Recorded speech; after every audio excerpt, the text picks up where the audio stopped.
तो 3 दिसंबर यानी कल चुनावी नतीजे आ जाएंगे, लेकिन उससे ठीक पहले एग्जिट पोल के जो आंकड़े आए हैं उसने राजनीतिक दलों की धड़कनों को बढ़ा दिया है। इसी पर बात करने के लिए हमारे साथ इस वक्त जुड़ गए हैं केंद्रीय मंत्री प्रहलाद पटेल। बहुत बहुत स्वागत है प्रहलाद जी आपका इंडिया टीवी पर। मध्य प्रदेश के एग्जिट पोल तो बता रहे हैं कि आप बहुमत से वापसी कर रहे हैं, एक बार फिर से बीजेपी की सरकार बनेगी। प्राची जी, जब से चुनावी अभियान शुरू हुआ था तब से मैं ये बात कह रहा हूं कि मैंने 2003 का चुनाव निकट से देखा है और 2023 का। तब हम विपक्ष में थे और आज हम सत्ता में हैं। और मैंने पूरी जिम्मेदारी के साथ कहा था कि मैं पूरी तरह से 2003 को दोहराता हुआ 2023 में देख रहा हूं और मैंने उसके कारण भी गिनाए थे।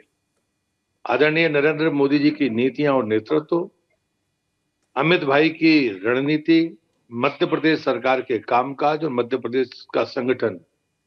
और मुझे लगता है कि जो हमारे पिलर्स हैं कि मोदी जी के गरीब कल्याण का संकल्प, महिला सशक्तिकरण का, चाहे राज्य का मामला हो, मध्य प्रदेश का या केंद्र का, और तीसरा है कि हमारे बच्चों का भविष्य हमसे बेहतर हो, और चौथा किसान को उसका सम्मान भी मिले और उसकी उपज की वाजिब कीमत मिले।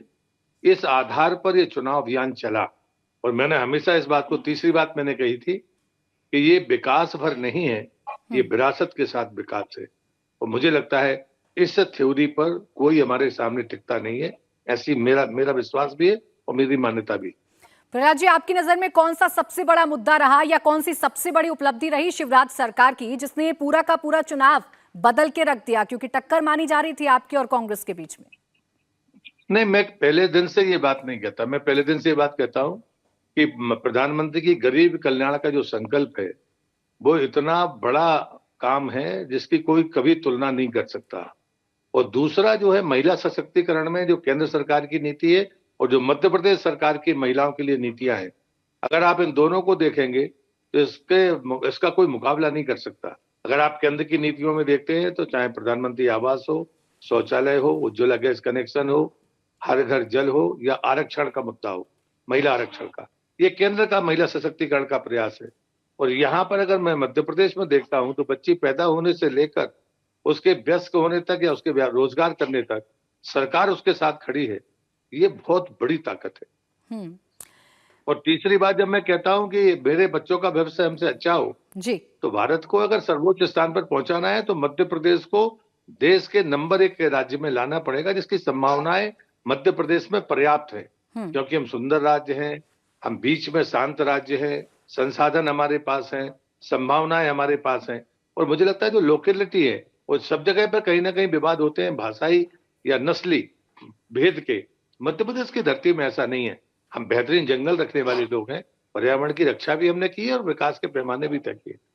मध्य प्रदेश की इतनी आप तारीफ कर रहे हैं तो एक चेहरा जो मध्य प्रदेश की सियासत से लगातार जुड़ा रहा वो है शिवराज सिंह चौहान। एक बार फिर से सत्ता में वापसी कर रही है भारतीय जनता पार्टी। कितना श्रेय उनको देंगे और उनकी लीडरशिप को कैसे आंकेंगे आप, उनकी सरकार को कैसे आंकेंगे? नहीं, मैंने मध्य प्रदेश सरकार के बारे में आपसे कहा है और मैं मानता हूं कि शिवराज जी ने लगातार 17 वर्ष इस देश का नेतृत्व, इस प्रदेश का नेतृत्व किया है।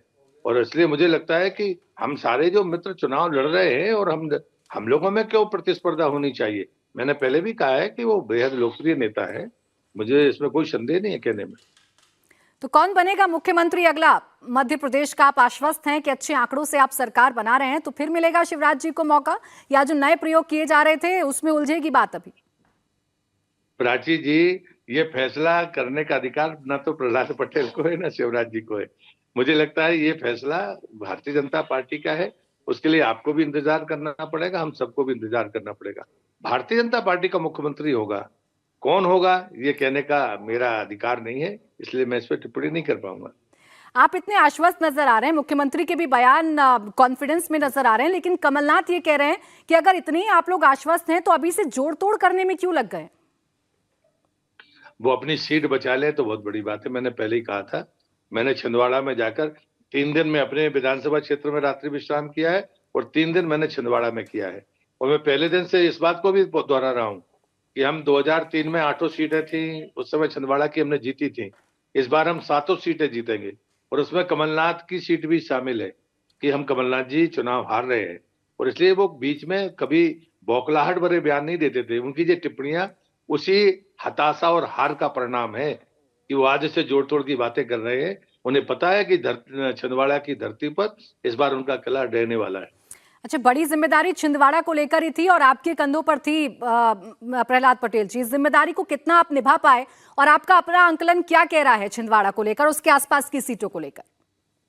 हाँ प्राची जी, मैं पहले दिन भी कह रहा था कि हम 7 सीट जीतेंगे, कमलनाथ चुनाव हारेंगे, और इस बात पे कोई भरोसा नहीं कर रहा था, मैं आपको बताऊं। लेकिन 3 दिसंबर को हम और आप बात करेंगे। मेरा विश्वास है कि हम 7 सीट जीतेंगे, और मैं समझता हूं कोई भी राजनीतिक विश्लेषक मेरी बात से सहमत नहीं हुआ या होगा नहीं। लेकिन धीरे से सबने वो जो विरोध करते थे कि नहीं कमलनाथ नहीं हार सकते, इसमें जरूर तेजी कम हुई है सबकी। अब लोग कह रहे हैं हाँ कुछ भी हो सकता है। मुझे लगता है ये मेरी और मेरे कार्यकर्ताओं की छिंदवाड़ा की जीत है कि आज कोई ये तो मानने लगा कि हाँ कमलनाथ चुनाव हार सके। तो अगर ऐसा संभव हो पाता है प्रहलाद पटेल जी, तो क्या इनाम आपको मिलेगा? मैं क्या समझूं कि मैं भविष्य के मुख्यमंत्री से बात कर रही हूं इस वक्त? नहीं, मैं उस रास्ते पर तो नहीं जाऊंगा, उस पर तो मैं टिप्पणी नहीं करूंगा। लेकिन एक बात जरूर है, जितने मेरे चुनाव जीतने की मुझे खुशी होगी, उससे ज्यादा खुशी मुझे छिंदवाड़ा में कमलनाथ की हार की होगी। मेरा जो अनुज जीतेगा उसकी खुशी मुझे ज्यादा होगी, ये बात आप मानकर चलिए। और कितना इंतजार करना पड़ेगा प्रहलाद पटेल जी? क्योंकि देखिए, एमपी में इतने भारी बहुमत से आप लोग आ रहे हैं, इतने सारे सांसदों को आपने चुनावी मैदान में उतारा। कांग्रेस तो यही चुटकी लेती रही कि आपका तो तय ही नहीं है कि किसके चेहरे पर आप लोग चुनाव लड़ रहे हैं। प्राची जी, अगर आपको ध्यान हो, आप तो विश्लेषक भी हैं, जब पहली लिस्ट बनी निकली हमारी तो वो सत्ते में थे, कांग्रेस ने कोई टिप्पणी नहीं की। जब हम लोगों के नाम वाली सूची निकली तो लोकतांत्रिक मर्यादाओं को तार तार किया कांग्रेस ने। मतलब वो तो कभी सोच नहीं सकती थी कि ऐसा नेतृत्व तो सामने आएगा। और मैंने एक लाइन में सिर्फ इतना ही कहा कि दिग्विजय सिंह जी हो चाहे कमलनाथ जी हो, ये 2003 में हारे हुए लोग हैं जिनको हमने हराया, और हम पांचों छह ही लोग वो लोग हैं जो 2003 में जिनका नेतृत्व परवान चढ़ा। ऐसा नेतृत्व उनके सामने एक सामूहिक रूप से खड़ा होगा, ये अंदाजा कांग्रेस को नहीं था। कांग्रेस के पास आपकी नजर में कोई इन दो के अलावा कोई तीसरा नाम हो तो आप बताइए। ये बूढ़ा थका हुआ नेतृत्व था जिसने मुकाबला करने का सामर्थ्य ही नहीं था, और जनता ने इसलिए उनको खारिज भी किया। ये भूल कांग्रेस को ही महंगी पड़ी है। अपने बेटों को स्थापित करने के लिए इनने दूसरी पंक्ति के नेताओं को जिस प्रकार से कुचला, और बाद में दिग्विजय सिंह जी के कुर्ते फाड़ने की सलाह कमलनाथ जी ने जब दी तो कांग्रेस ने इसको बहुत ईमानदारी से माना। लाडली बहना योजना की सबसे ज्यादा चर्चा रही, और लाडली बहना योजना ऐसी योजना है, खुद मुख्यमंत्री कह रहे हैं कि इसने सारे कांटे निकाल दिए। इसे कितना बड़ा आप फैक्टर मानते हैं, कितना बड़ा ऐसा चेंज फैक्टर मानते हैं जिसने पूरे चुनाव को बदल दिया? मुझे लगता है कि चुनाव के जीतने में बहुत सारे बिंदु रहते हैं, कोई एक बिंदु नहीं होता, कोई एक बिंदु ऊपर चला जाता है। मैंने कहा ना कि बिंदु मैं 4 स्तंभ बताता हूँ। किसान किसी सम्मान निधि या किसान के उपज का वाजिब मूल्य, ये बड़ी ताकत है, इसे हम नकार नहीं सकते हैं।